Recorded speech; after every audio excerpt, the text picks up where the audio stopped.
A graça e a paz do nosso Senhor Jesus Cristo, um bom dia a todos. Esperamos que este vídeo, este momento de culto, um momento cultico, encontre todos com saúde, todos bem e a cada família unida, não é?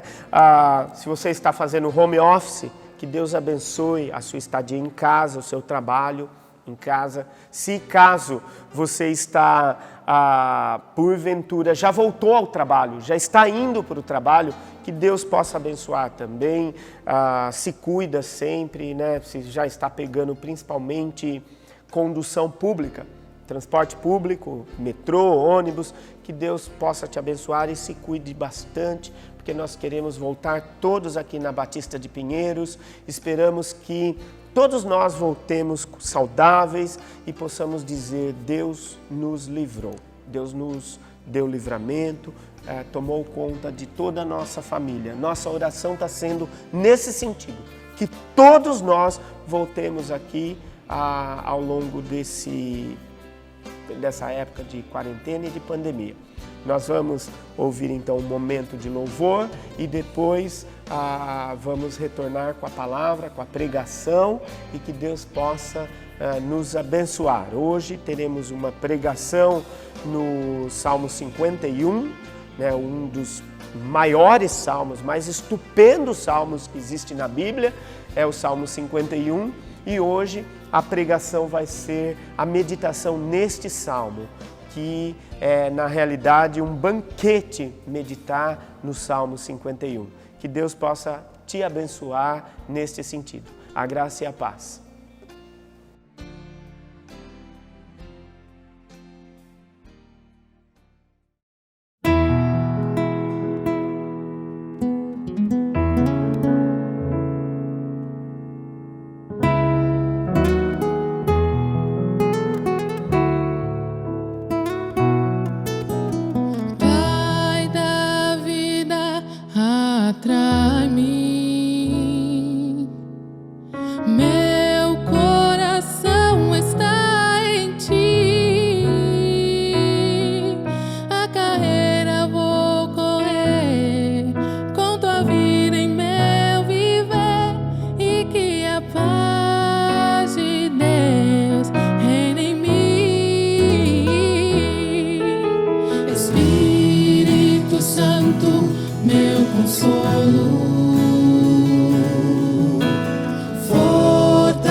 Vem me encher com tua vida.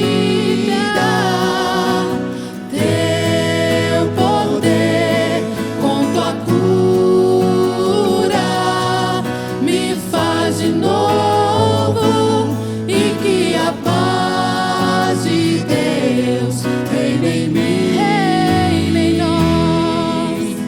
Deus, tenho fome por mais de ti, tua verdade arde dentro de mim. Espírito Santo, vem me encher com tua vida,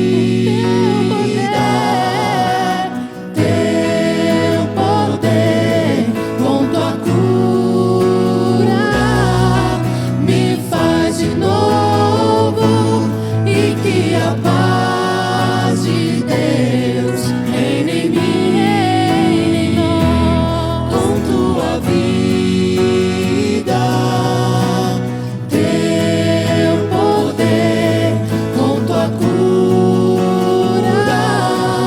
me faz de novo e que a paz de Deus reine em mim.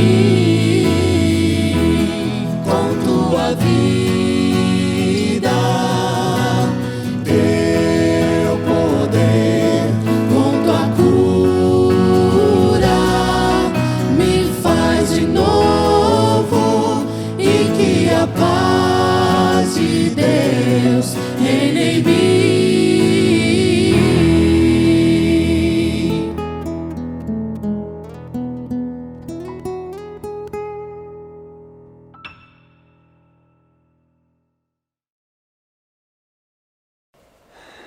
Olá, bom dia a você que assiste o nosso culto, hoje da Igreja Batista de Pinheiros, online ainda, por enquanto, mas logo logo presencial, assim nós esperamos.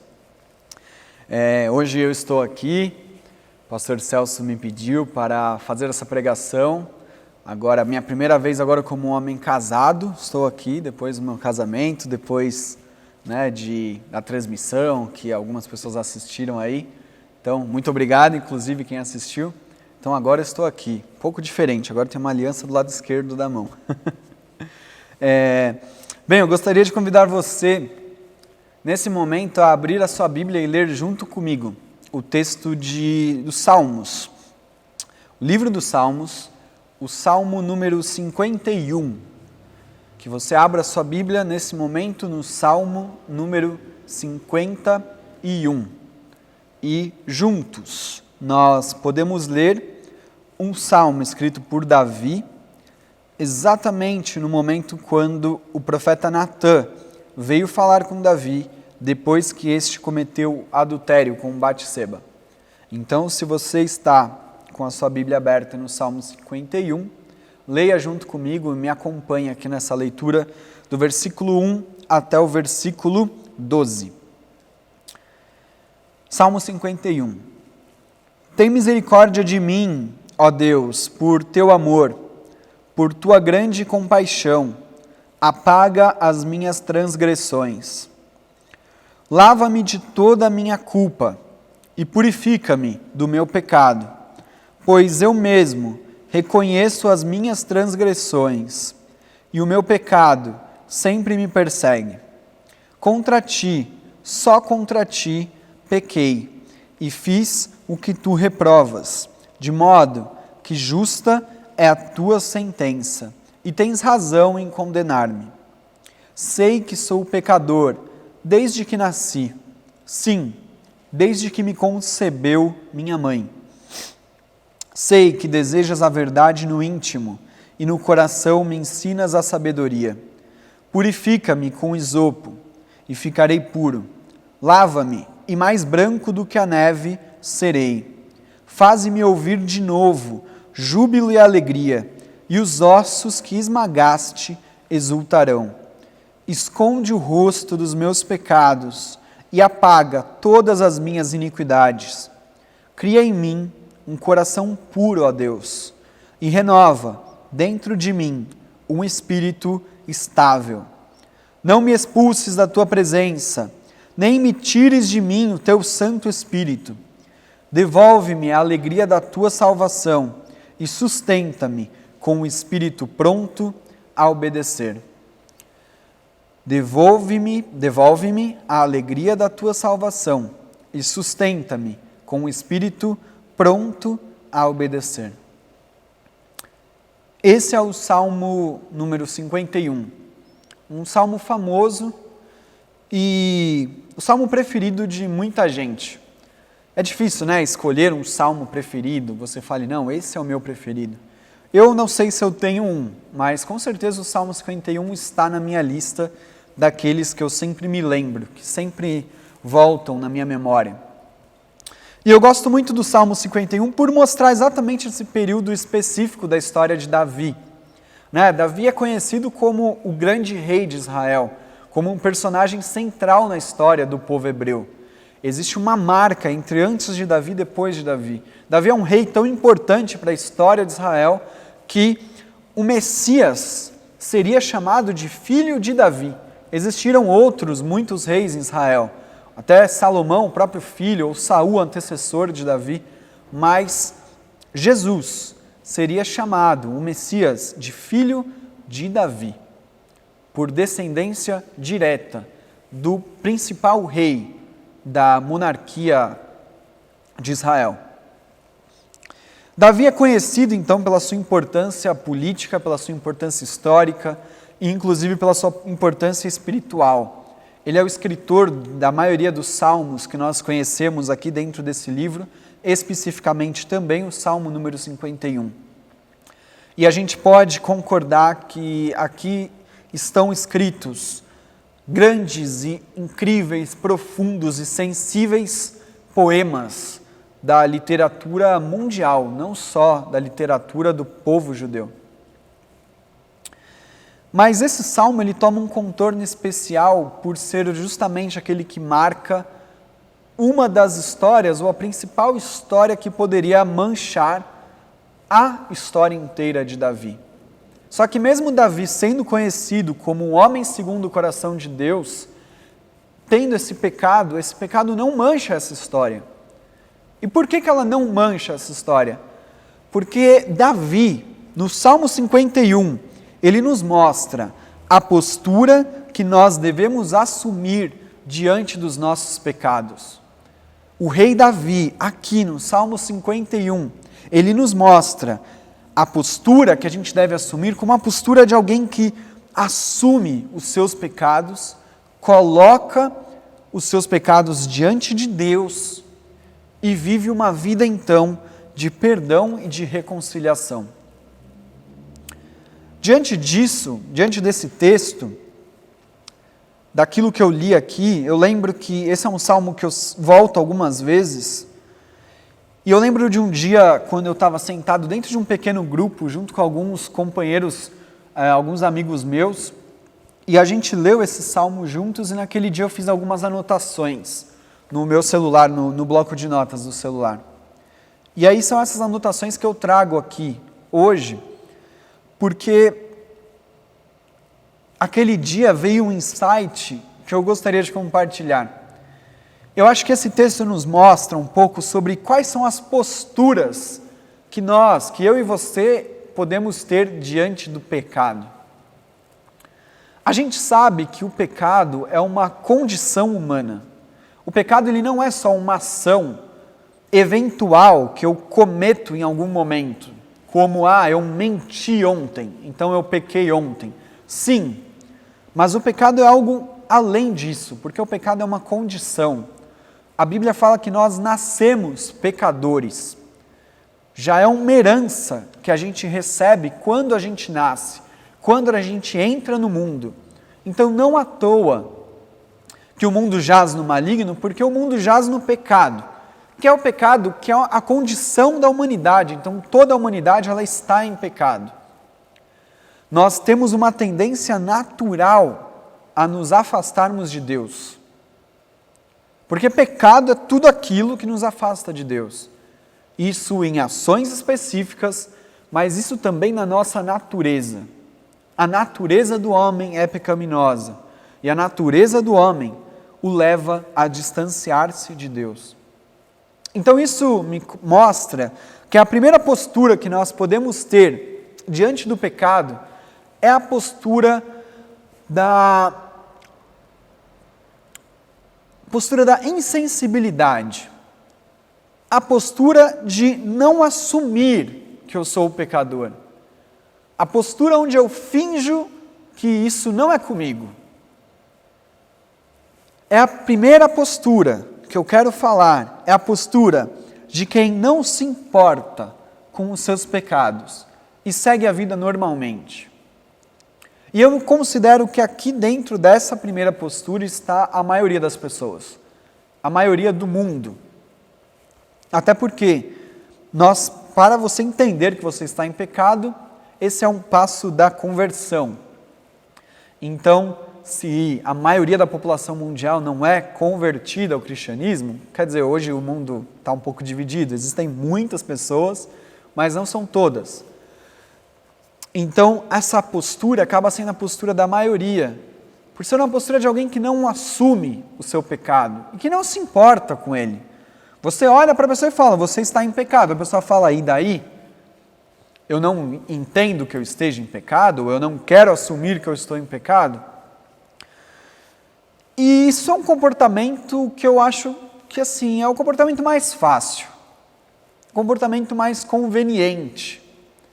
Porque mesmo que alguém me explique o que é pecado, o que é estar longe de Deus, ou algo do tipo, eu simplesmente assumo que eu não me importo com isso.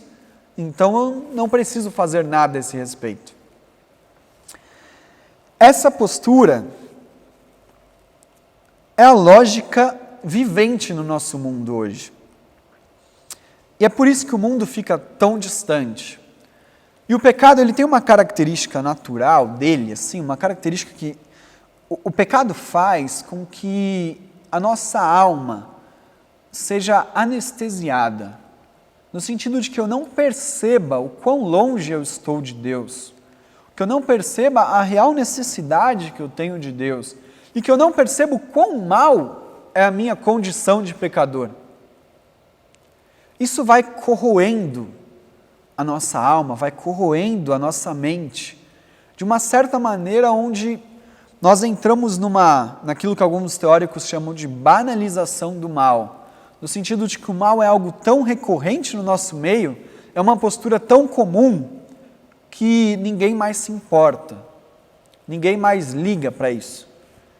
Porque, eu já comentei uma certa vez aqui, é estranho que seja normal para a gente a existência de tantas guerras, de tanta violência, o número de homicídios no nosso país, por exemplo, é um número altíssimo, mas que a gente acaba não se importando como sociedade, porque o mal já está banalizado, é uma coisa que acontece tanto que a gente já não se importa mais. Porque imagina você se nós tivéssemos que chorar a morte de cada pessoa que é assassinada no Brasil. Nós passaríamos o dia chorando pela quantidade grande de pessoas. Então esse acaba sendo um mecanismo nosso, mas que existe uma relação direta aqui com essa condição de pecado, que é a condição que a humanidade vive. Bem, só que existe uma outra postura, uma segunda postura que eu quero colocar aqui, que é a postura que eu assumo diante dos meus pecados quando eu tomo ciência de que eu sou pecador. Pense, é como se você fosse uma pessoa que não tem essa consciência, alguém chegasse até você, ou você tivesse uma experiência com Deus, onde você fala, eu estou distante de Deus, e eu quero me aproximar de Deus. Então eu percebo essa minha condição de pecador. E agora o que eu faço com isso? A postura de quem assume os seus pecados, esse é o primeiro passo rumo à salvação, rumo à mudança de mente. Só que não basta só eu assumir os meus pecados, porque assumir os pecados, como eu falei, é um primeiro passo. A gente assume a condição de pecador, porque você toma ciência dessa condição, e sendo assim, você se coloca diante de Deus e fala, eu me reconheço como um pecador. Eu me reconheço como alguém que está distante de Deus, Eu me reconheço como alguém que age quase que naturalmente para se distanciar de Deus. Que as ações que eu tomo acabam sempre me levando para longe de Deus. E essa reação é natural que junto com ela venha o arrependimento. Então que eu olhe para isso e que eu me arrependa, que eu fale, Deus, eu me arrependo de ser um pecador, eu me arrependo de tudo que eu já fiz, eu me arrependo do que eu fiz ao longo da minha vida. E essa é uma postura sadia, uma postura correta, porque é o primeiro passo, como eu já falei. Quando Davi foi confrontado com o seu pecado, essa história a maioria de nós já conhece, então Davi estava num momento mais próspero do seu reinado com a nação de Israel. Naquele período, ele envia seus soldados, seu exército para uma batalha. Nessa batalha está a maioria do seu exército, os principais soldados, incluindo Urias, um membro da guarda real. Davi fica na cidade, Davi está em seu palácio, ele está passeando pelo palácio, está passeando em seu palácio, ele olha uma mulher tomando banho, Batseba, esposa de Urias, ele a deseja, ele a chama para o seu palácio, ele tem relações com ela engravida. Então Davi precisa resolver esse problema, ele chama de volta Urias da batalha, pede para que ele vá para casa para ter relações com a sua mulher. Urias se recusa, não quer abandonar os seus colegas e também o seu rei. Então Davi, numa atitude muito cruel, envia Urias de volta para a batalha e manda que coloquem ele na frente da batalha para que ele morra. Pouco tempo depois, então, Davi é confrontado pelo profeta Natã, que apresenta isso para Davi.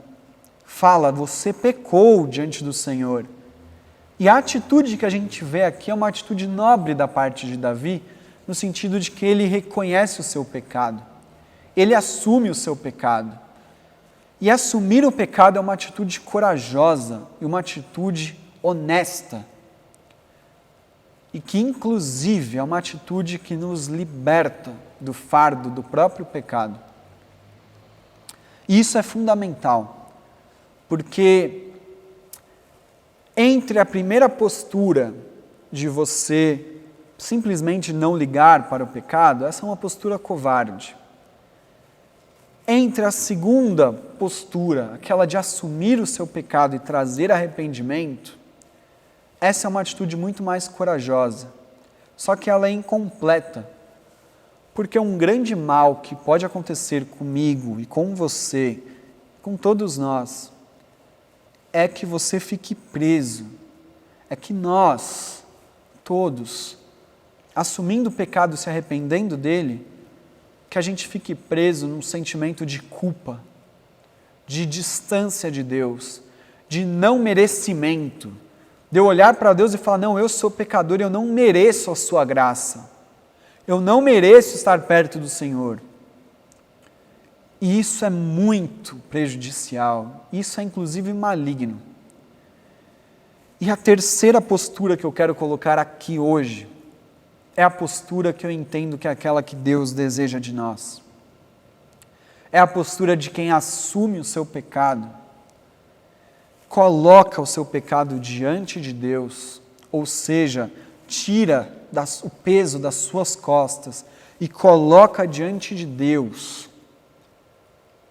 e aceita o perdão de Deus, passa a viver uma vida redimida, passa a viver uma vida liberta do peso que o pecado traz, uma vida liberta do ciclo maligno que o pecado traz para nós. Somente a graça de Deus pode quebrar esse ciclo maligno do pecado e pode nos libertar da opressão que ele traz, tanto a opressão de realizar o pecado, de ter isso como uma condição que traz culpa, que traz afastamento, como também traz a graça, traz o perdão, traz a mão estendida do próprio Deus que nos chama de volta para perto dele e fala: não é você, é a minha graça. É a minha graça que te salva, que te liberta e que limpa os seus pecados. É por isso, então, que no Salmo 51, o profeta Davi diz: lava-me de toda a minha culpa e purifica-me do meu pecado, porque ele sabe que Deus é quem lava a culpa, tira toda a culpa, e também quem purifica do pecado, sempre nos dando vestes novas. E ele também sabe que a nossa salvação é uma condição de alegria. Versículo 12 diz: devolve-me a alegria da tua salvação. Porque a salvação nos traz alegria e não culpa, não tristeza, não peso. Existe um problema que muitas vezes, muitos de nós acabam não se libertando do peso da culpa e do pecado, vivendo uma vida triste, uma vida com um peso, sendo que o próprio Jesus sempre falou que o seu fardo é leve e o jugo é suave. Justamente porque ele retira todo o peso do pecado das costas de quem assume a sua condição de pecador e que se coloca diante de Deus. Então a minha oração, meu conselho a você hoje é: ore, converse com Deus e coloque os seus pecados diante dele. Deus conhece os seus pecados. Deus conhece. Só que isso não quer dizer que Deus coloca mais peso em cima de você, não. Se você já se reconheceu como um pecador, se você já se colocou diante de Deus, se você já é um novo homem, uma nova mulher, Deus retira o peso do pecado, a culpa do pecado e te perdoa. Porque, como fala a Bíblia, a misericórdia do Senhor, ela se renova a cada manhã. Cada manhã é uma página nova, é uma página em branco. E você não precisa ficar buscando lá atrás o que já foi escrito, porque é uma página nova. Um novo dia, novo homem, nova mulher, redimidos e perdoados diante da cruz que nos resgatou e nos salvou de todo pecado. Se liberte de qualquer peso e tenha essa vida, a vida em abundância que Jesus nos traz e nos apresenta e nos oferece todas as manhãs. Amém. Amém. Ore junto comigo. Vamos fazer uma oração. Deus, nosso Senhor, nosso Pai, nosso amigo, hoje nós aqui juntos nos colocamos diante do Senhor, pedindo perdão dos nossos pecados, assumindo a nossa condição de pecadores e assumindo que muitas das nossas ações nos distanciam do Senhor. Mas nós nos colocamos diante do Senhor de maneira honesta, de maneira onde assumimos tudo isso, confessamos os nossos pecados, para que o Senhor nos perdoe e derrame da sua graça, do seu amor e da sua misericórdia. Não nos deixe ficar presos na escravidão do pecado, na opressão do pecado, mas sempre deixe fresco na nossa memória o seu perdão e a sua graça, sua maravilhosa graça, que nos salva, não por merecimento, mas pela sua misericórdia. Não nos deixe esquecer disso nunca, nunca. Que todos os dias a gente possa se lembrar do Senhor e caminhar, sempre indo na direção do Senhor, para que a cada dia a condição do pecado esteja cada vez menor, cada vez mais longe, e a condição de salvos e redimidos e santos esteja cada vez mais perto. Essa é a nossa oração hoje, em nome de Jesus. Amém. Amém. Deus te abençoe, tenha uma ótima semana e até a próxima. Um abraço.